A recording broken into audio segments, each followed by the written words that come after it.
Well, hello from Franklin's Gardens in Northampton, where Ireland have opened their Women's Rugby World Cup with a 42 points to 12 win over Japan. 6 tries scored in total by Ireland, a record points total for Ireland in the Women's Rugby World Cup. What a way to make an opening statement. We are here in the media room. I'm joined by former Ireland player Anna Caplice.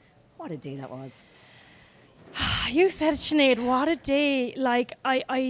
It's been hugely emotional for many, many different reasons. The event as a whole is kind of monumental for women in sport, women in leadership, women and girls around the world seeing an event like this. And rugby, you know, we love rugby so much and we're finally seeing what we want on the women's side of things. And then Ireland, to have their first World Cup game in so long, having missed out on last time, but to have then put in a performance like that, what a day, what a day. It really was. So before we get into it, just a reminder that rugby coverage on Indo Sport is brought to you by Energia. Energia sponsors rugby in Ireland at all levels. The Energia Rugby for All initiative supports inclusion and welcomes everyone of all abilities to participate. To learn more about Energia's rugby partnerships and their exclusive home energy offer for rugby fans, go to energia.ie/rugby. I feel we both had to do a bit of an exhale there, and I just said to you there before we started recording, it really was an emotional day, wasn't it? So I can only imagine what it was like for you. I think that you and I are saying that. I think there are women and girls all over Ireland, the people who've been here, paved the way, who know exactly what we're talking about, the players themselves, the feeling they got on the pitch, that Eve Higgins break, which we'll get to in a while. And the stadium was going off. I was lucky enough to meet a few of the girls on the way out there, and Sam was chatting about that moment, and she got goosebumps. You know, when you're... I'm getting goosebumps you mentioning it. Yeah. I know, what a moment. But that was just one tiny part of this whole, series. Like, yeah, you're right, we had to take an exhale. Like, we'll be on a come down from this. Now, that's easy for you and me to say. The players have a lot to think about here. They've got to recover really well.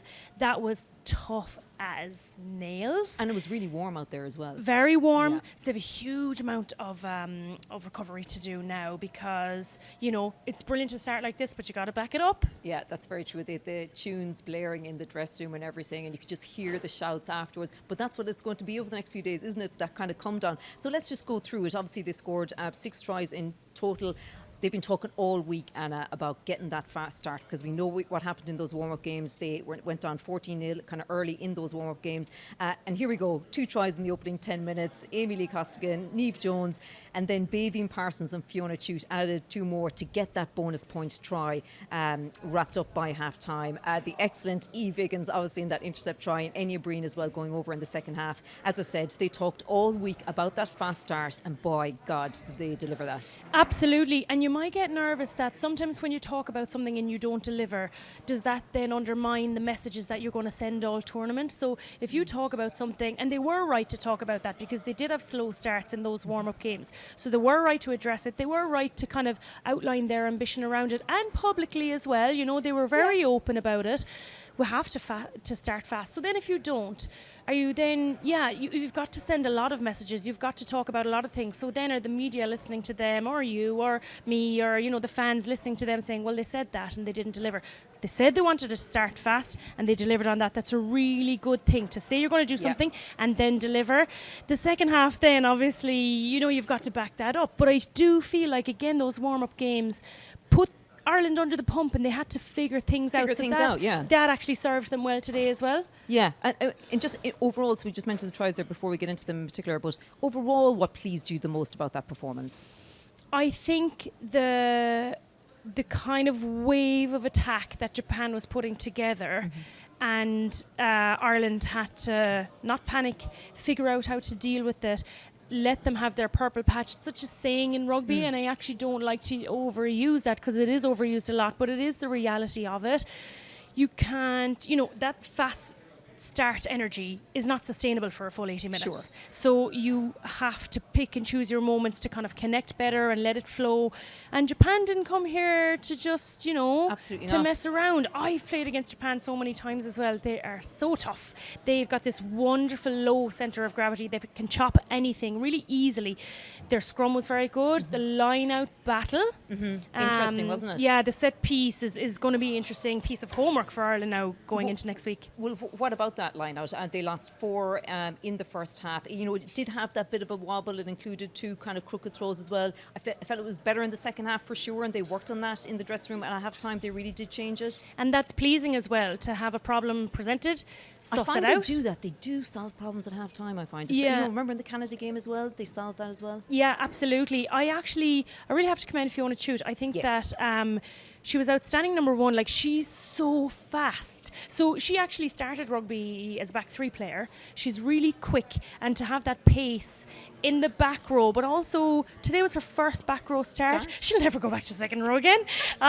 So you've come to the dark side now, Fiona. And she did really well. She was on, like, that's why she got that try. She's on it. She's there to clear out. She's there. Her pace really serves that back row really well.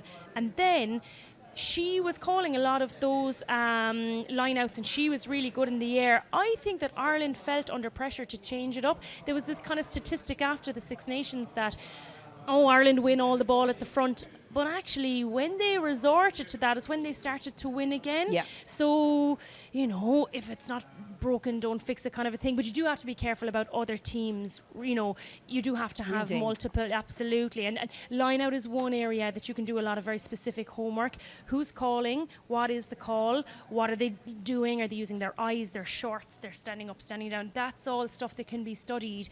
And now in the women's game, we've the resources to send someone away, not necessarily a player, someone who does analysis or someone else, read all those cues and feed them back to you. So that is, they are right to look to change up the line out.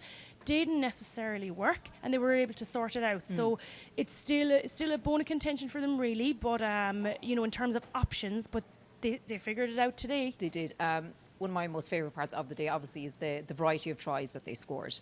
You know, from, you know, obviously Amy Lee first, like down the wing, then it was off the line at Maul. I thought they were going to get it within the opening few minutes, and then I think there was a knock on. Then obviously Aoibhinn Wiley just kind of spilled that ball over the line. But there was such a variety of them, which I think Scott Beeman referenced as well afterwards, that they will need that variety of tries kind of going forward. And then of course you had that Eve Higgins intercept try, and that was a 14-point swing for me, obviously, because Japan were on the attack there, weren't they? And Eve Higgins, wow, super read from her, very risky. If you missed that, you know, you get the finger pointed at you, like, don't jump out of the line like that. But she has so much experience. She read it so well. And talking about your variety of tries, like, if you're a team that, you know, really relies on their maul, you know, like England of old, or someone who has only that one winger, if that gets shut down and you run out of options. So this is really satisfying for Ireland to see that variety, because where do you go in terms of your prep for that as Spain, as New Zealand? What options are you looking to shut down? Because they are actually capable of scoring tries from other areas as well. I thought, obviously, Brittany Hogan got player of the match, but I did, going back to Eve Higgins, and obviously her step and the way for that Fiona Chute try as well. She was on fire today. Yeah, do you know what? There's a few players that put their hand up, and I'm delighted for them, because a lot of the narrative in the preparation for this has been around, the injured players, we're missing Erin King, we're missing Dorothy Wall, we're missing Aoife Wafer, which is very true, and you know, really it is a huge part of the prep. But you know, we saw in the Six Nations, so the King and Wall injuries happened in the Six Nations. Ireland then lost to Scotland. They've gone away for the summer. They came back in the warm-up and they beat Scotland. So, you know, they're focusing on, they're not saying, poor us, we're missing to. No, like, forget that. And Brittany Hogan, for a narrative, you know, there's been, you know, there's only so much media time that we can give to the game. A lot of it is covered Aoife Wafer. If that wasn't, you know, Aoife Wafer's injury, what else would we be talking about? Brittany Hogan has made sure that we're talking about her today, because that's Aoife Wafer's position. So that's exactly what you want from a squad when there's players out. Actually, why aren't you talking about me? I want you talking about me. I'm on the pitch, you know, we can, and you know, it will be brilliant to get Aoife Wafer back, but if you have a back row that's playing like they did today, that's a headache for Scott Beeman to deal with. It definitely is. And Aoife was there today. She joined up with the squad yesterday, and she was down pitch side, and I was looking at her beforehand while the team were warming up, and you just know she would have just done anything to be out there with her. So we're going to see, you know, how she shapes up over the next few weeks. But in terms of like what Japan did today, obviously they scored those 2 tries, and I think Ireland's malfunctioning lineup gave them an entry point into the game at times. what did they do today that exposed Ireland, do you feel? That exposed about Ireland's play? Yeah, they've got good kicking options, and they kicked in behind. They did. So Dan O'Brien got caught flat a number of times, and they spotted that, and they kicked in behind her, and she had to kind of track back. But she put in a shift today, like at the end. What about Dana? Yeah. 6 out of 6 in the conversions as well, flawless. Flawless, fantastic, and it's that kind of Gaelic football background, isn't it? She reminds me of Emer Considine. I remember playing with Emer Considine, and I used to be like, Emer, hurry on, but it's that like lovely, nature of gathering the ball while you're scanning. Dana does the exact same thing, and you'd almost think she's nonchalant about it, but she's not. It's how she plays, it's how she formulates and reads things. But in the end, she was like just letting the forwards do the work. The backs always do that to us when they get tired, don't they? But to go back to how well she kicked today, and Japan then, when they found her out of position, they did identify that. So that is a little thing for her to look at. There's good staff there that can talk through that with her and look at those moments like, okay, how did you read this? Are you coming up too flat? Is it safer to stay deep? And just look at those scenarios. And she's such a wonderful young player. She's going to be able to apply those learnings. Yeah, and Gareth Steenson, the kicking coach, actually, we were talking to him recently, and he said she's really developed her communication, that voice, that I'm sure would of course take her a few years to develop. Like, she's got to develop the confidence to do that. Like, she's still only, 22? Yeah. And, she's really growing now. In terms of the substitutes coming on as well, they really brought on 5 of them, at the hour mark as well. Yeah, we actually were speaking about this earlier, that you remember the days, and I certainly remember the days of when we'd have a bench that was really inexperienced, and when you're talking about bringing on the bench, you're risking weakening the game and weakening the squad, and maybe coughing up a few tries to kind of close the gap there and make it. That used to be the risk because we didn't have the full 23. To have Cliona Maloney, yes, MacDonald, yes, come in and play the way she did, those carries, she's hungry for this. And then someone like Elena Perry, who's only last minute in, but has literally bought into it. And, wonderful scrummager. She did really well in all her role. Those carries, she's getting on the ball. She's obviously not coming in thinking that she's taking a back seat here. She got on the ball and she made some brilliant carries. And then Grace Moore, who was outstanding in the warm-ups as well, coming in and impacting the game as she did. That's the thing now. You're not actually weakening the team by making those changes. You're actually making them stronger, like a total bomb squad mentality and capability. Yeah, so anything else? Actually, just on El Perry's son, he was on the pitch afterwards, running around with his little green jersey. It was so cute. There's such a good vibe always at these games, and we saw it again today afterwards, the families coming down. I've started to recognise a lot more of the families now around, and there really is such a good vibe. We'll talk more about that in a second. But anything else in terms of the game, Anna, that you wanna, that kind of stands out from you from it? In terms of there's so much. I just think those outside reads from Bevan defended really well. Amy Lee coming up and cutting off the options. Now they got away with that because Japan were very flat, but they did make excellent reads. What about Aoife Dalton making fantastic reads? For Enya Breen try, she had a great carry actually as well. Yeah, she was outstanding as well today. I'd love to see the ball in Bevan's hands a little bit to do a bit more one-on-one action. They did shut her down well today actually. When she got the ball, she was defended really well. Same with Amy Lee Costigan, I think. So would you like to see her come more in off the wing? Or remember Anna McGann's try against Canada, her second one? Do you remember she got it off the line out? She came in off the wing, up through the centre. I'd love to see more of that. Obviously it's probably suits Anna's game a bit more maybe, but yeah, you definitely would like to see more ball to Emily and Bevan. Yeah, both of them. I'd love to see the ball get to them a bit more. I think that comes from as well how good the centre partnership is and what they're able to create. So it's just that thread of multiple options now again, isn't it? Maybe that's something they'll look at next week where that's a bit of a game plan where you're like, okay, let's get it there a bit earlier. Maybe he'll change it up as well, give Anna McGann a run, give that front row Grace Moore. There's a few more there that are certainly worthy of a start for next week. So what are the players going to be feeling like now? just getting that game done. Obviously a first World Cup for so many of them, except for Clean Maloney MacDonald, but the relief with just getting that game and performing the way that they did. They've got to be careful with it because enjoy your moment, and like you could tell it from them coming out and this is tournament rugby now, you know? It is. It's tournament rugby. Like, what good is this? What good is today's win if they fall apart now because they were so relieved, pumped up for this as well and waiting for it for so long? It's not easy to manage. There's going to be a come down. Yeah, there's a come down, of course, because that relief gives you that like adrenaline release and everything. So that's down to the management. They've some wonderful staff. You know, they've been building well together. That's about being managed, and then from the players themselves, like, you do have to take every game as it comes, but there has to be that element of longevity in this tournament. Like, if you go full strength again, you're wearing yourself out. Full strength. I think that full strength is interchangeable there in terms of this squad. I really do believe that.